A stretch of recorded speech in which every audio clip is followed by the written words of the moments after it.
Hello students, myself doctor M A Ansari. और आज मैं आपके लिए लेकर आया हूँ polymers lecture number 2।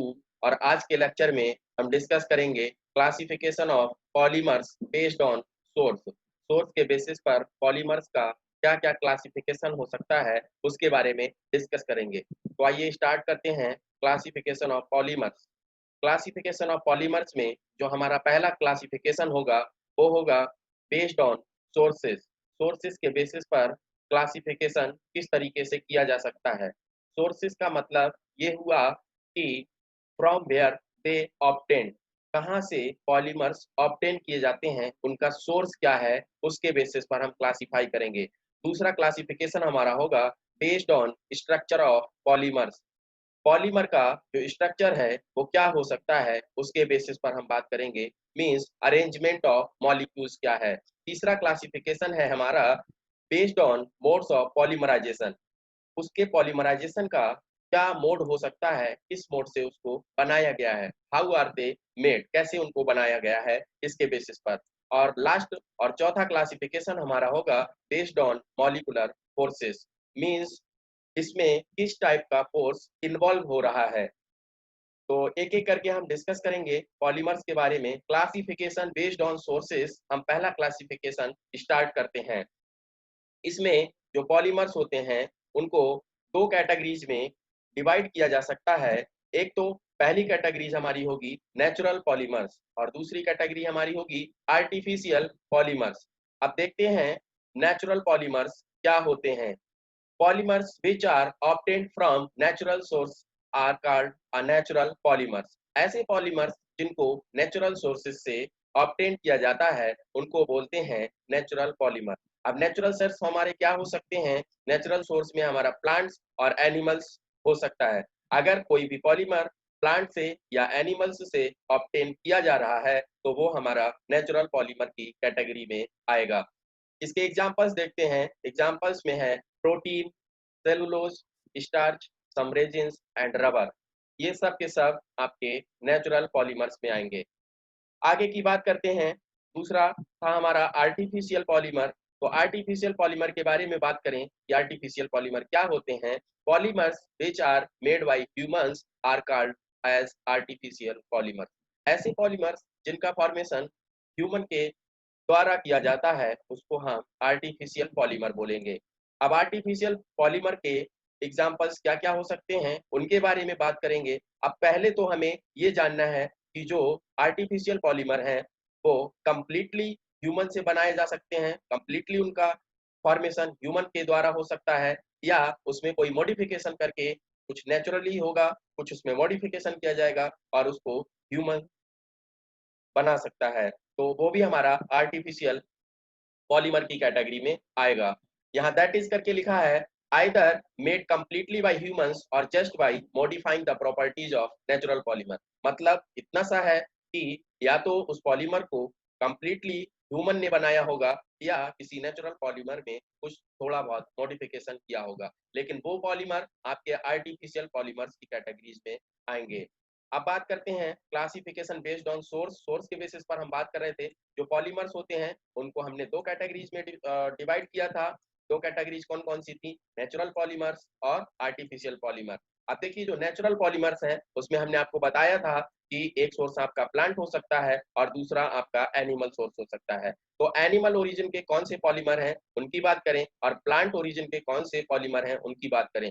Animal polymers को हम प्रोटीन फाइबर्स बोलते हैं और प्लांट पॉलीमर्स को हम वेजिटेबल फाइबर्स और सेलुलोज फाइबर्स बोल सकते हैं। अब आते हैं आर्टिफिशियल पॉलीमर्स पर। तो आर्टिफिशियल पॉलीमर्स हमारे मैन मेड पॉलीमर्स होते हैं। जैसा कि आपने अभी देखा था, इन्हीं का दूसरा नाम सिंथेटिक पॉलीमर्स भी हो सकता है। एग्जाम्पल इसका होगा जैसे पॉलीथीन, और भी बहुत सारे एग्जाम्पल्स हम आगे देखेंगे। अब बात करते हैं क्लासिफिकेशन बेस्ड ऑन सोर्स जो हमारा चल रहा था उसमें एनिमल पॉलीमर्स की। एनिमल पॉलीमर्स कौन से पॉलीमर्स होंगे। Polymers which are obtained from animals are called animal polymers. बहुत सिंपल सी डेफिनेशन है। ऐसे पॉलीमर्स जो एनिमल से ऑब्टेन्ड किए जाते हैं उन्हें एनिमल पॉलीमर्स बोलते हैं। एग्जाम्पल आपका हो जाएगा सिल्क, जिसको हम फाइब्रियन बोलते हैं। क्या बोलते हैं, फाइब्रियन बोलते हैं। ये आप डायग्राम में देख सकते हैं फाइब्रियन क्या होता है या सिल्क क्या होता है। दूसरा है हमारा वूल। क्या होगा, वूल, जिसको हम क्रेटिन भी बोल सकते हैं। ये आप डायग्राम में देख सकते हैं कि क्रेटिन क्या है। इसके बाद हम बात करेंगे प्लांट पॉलीमर्स की। तो प्लांट पॉलीमर क्या होते हैं, ऐसे पॉलीमर्स जो प्लांट्स से ऑब्टेन किए जाते हैं वो प्लांट पॉलीमर्स होंगे। Polymers which are obtain from plants are called plant polymers. Examples की बात करें तो पहला एग्जांपल हमारे पास है कॉटन। कॉटन देख रहे हैं आप, ये स्ट्रक्चर में देख सकते हैं, डायग्राम में देख सकते हैं कि कॉटन है। दूसरा एग्जांपल आपका होगा जूट। कौन सा, जूट, ये आप देख सकते हैं डायग्राम में, ये आपका प्लांट ओरिजिन का है।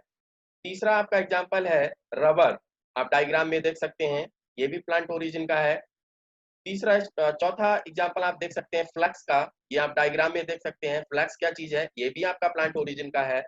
और पांचवा एग्जांपल है आपका हेम्प। क्या है, हेम्प, जिसको हम पेपर बोलते हैं, आप डायग्राम में देख सकते हैं, पेपर आप सभी लोग यूज भी करते हैं, तो पेपर के बारे में कोई बहुत बड़ी बात नहीं है। लास्ट एग्जांपल है हमारा लेनिन। क्या है, लेनिन, जिसको हम प्यूरेस्ट सेलुलोज बोलते हैं। क्या बोलते हैं, प्यूरेस्ट सेलुलोज बोलते हैं। ये है आपका प्यूरेस्ट सेलुलोज का डायग्राम। अब आगे की बात करते हैं, एमसीक्यू क्वेश्चंस सॉल्व करेंगे। देखते हैं एमसीक्यू क्वेश्चंस जो भी हमने अभी तक पढ़ा उस पर क्या एमसीक्यू क्वेश्चंस बन सकते हैं। तो पहला क्वेश्चन है हमारा, plant fibres are also called as, plant fibre को और क्या बोलते हैं। पहला ऑप्शन है वेजिटेबल फाइबर्स, दूसरा ऑप्शन है आपका सेलुलोज फाइबर्स, तीसरा ऑप्शन है आपका बोथ ए एंड बी, और चौथा ऑप्शन है आपका नन ऑफ दीज। तो क्वेश्चन में आपसे कहा गया है plant fibres are also called as, plant fibre का दूसरा नाम क्या होता है। इसका आंसर होगा बोथ ए एंड बी, क्योंकि वेजिटेबल फाइबर और सेलुलोज फाइबर अभी हमने बोला था। आइए देखते हैं क्वेश्चन नंबर 2। क्वेश्चन नंबर 2 है animal fibres are also called as. अब पूछा जा रहा है कि एनिमल फाइबर्स को और क्या बोला जा सकता है। तो पहला ऑप्शन है सेलुलोज फाइबर्स, दूसरा ऑप्शन है प्रोटीन फाइबर्स, तीसरा ऑप्शन है बोथ ए एंड बी, और चौथा ऑप्शन है आपका नन ऑफ दीज। तो इसका आंसर क्या होगा, आप अच्छे तरीके से समझ रहे होंगे कि इसका आंसर प्रोटीन फाइबर्स होगा, क्योंकि अभी हम पीछे पढ़कर आ रहे हैं। आइए अब हम देखते हैं तीसरा क्वेश्चन। तीसरा क्वेश्चन है which of the following is a plant polymer, इनमें से कौन सा प्लांट पॉलीमर है। ऑप्शन फर्स्ट है रेयन, ऑप्शन सेकंड है सिल्क, ऑप्शन थर्ड है हेम्प, और ऑप्शन फोर है वूल। तो अभी हम पढ़ के आ रहे हैं कि कौन सा प्लांट पॉलीमर होगा, तो इसका आंसर होगा हेम्प। और जो रेयन और सिल्क और वूल है वो आपके प्लांट ओरिजिन के नहीं है, इसीलिए वो प्लांट पॉलीमर नहीं होंगे।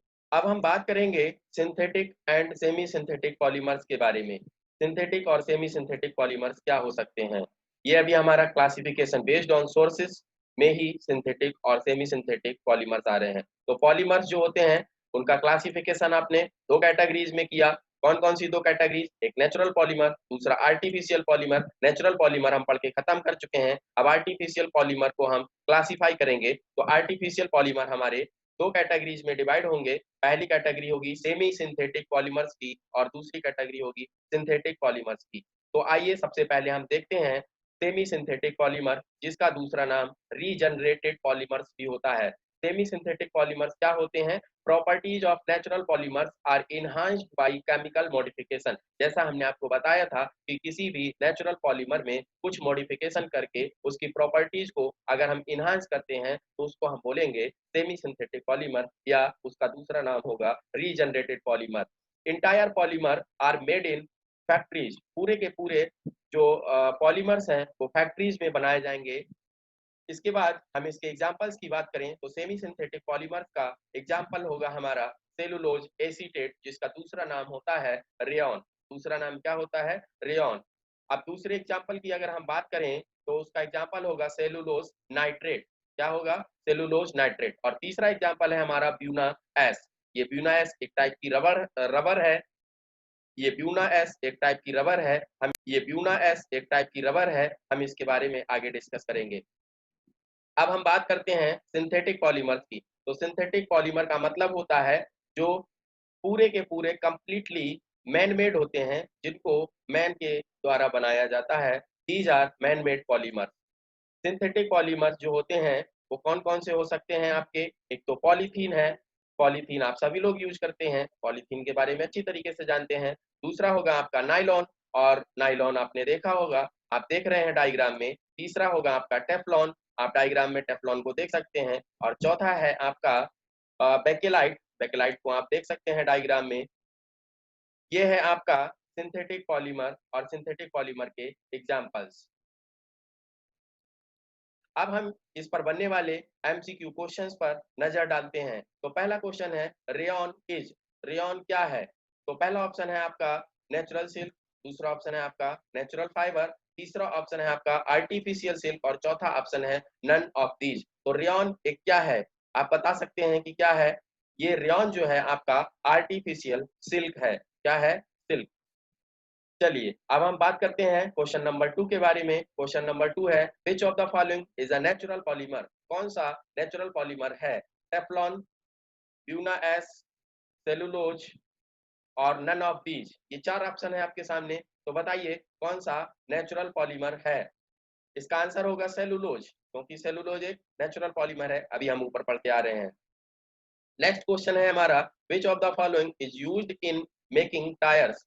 इनमें से किसका यूज टायर बनाने में किया जाता है? पहला ऑप्शन है टेफ्लॉन, दूसरा ऑप्शन है सेलुलोज और तीसरा ऑप्शन है ब्यूना एस, चौथा ऑप्शन है आपका नन ऑफ दीज। तो इसमें से किसका यूज किया जाता है टायर बनाने में? इसमें से किसका यूज किया जाएगा? ब्यूना एस का, क्योंकि ब्यूना एस हमने बताया था एक टाइप की रबर है, इसका यूज किया जाता है टायर बनाने में। तो ये था हमारा क्लासिफिकेशन बेस्ड ऑन सोर्सेस के बेसिस पर पॉलीमर्स का क्लासिफिकेशन। आई होप आपको ये वीडियो अच्छा लगा होगा। अगर आपको ये वीडियो अच्छा लगा तो वीडियो को लाइक करिए, शेयर करिए अपने फ्रेंड्स के साथ और कमेंट करके हमें ज़रूर बताइए कि ये वीडियो आपके लिए कितना हेल्पफुल है।